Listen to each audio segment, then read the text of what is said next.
আইন শৃঙ্খলা রক্ষাকারী বাহিনীর তদন্তের অংশ হিসেবে আসিয়ার বোনকে গ্রেফতার করা হয়েছে। তাকে জিজ্ঞাসাবাদের জন্য থানায় নেওয়া হয়েছে বলে নিশ্চিত করেছে পুলিশ। পুলিশ সূত্রে জানা গিয়েছে, চলমান তদন্তের ভিত্তিতে আসিয়ার বোনকে আটক করা হয়। বর্তমানে তাকে জিজ্ঞাসাবাদ করা হচ্ছে এবং তদন্ত সংশ্লিষ্ট গুরুত্বপূর্ণ তথ্য সংগ্রহের চেষ্টা চলছে।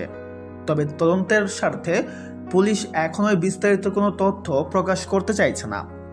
একজন পুলিশ কর্মকর্তা জানান, আমরা নিয়মতান্ত্রিকভাবে তদন্ত চালিয়ে যাচ্ছি, জিজ্ঞাসাবাদ চলছে এবং তদন্ত শেষ হলে বিস্তারিত জানানো হবে। এদিকে আসিয়ার বোনের গ্রেফতারের ঘটনায় এলাকায় চাঞ্চল্য সৃষ্টি হয়েছে। স্থানীয়দের মধ্যে নানা জল্পনা কল্পনা শুরু হয়েছে। তবে পুলিশের পক্ষ থেকে বলা হয়েছে তদন্তের স্বার্থে কোনো গুজবে কান না দিতে। তো ভিউয়ার্স, এই বিষয়ে আপনার কি মতামত কমেন্টে জানাতে ভুলবেন না। দেখা হচ্ছে পরে কোনো ভিডিওতে। সবাই ভালো থাকবেন, ধন্যবাদ।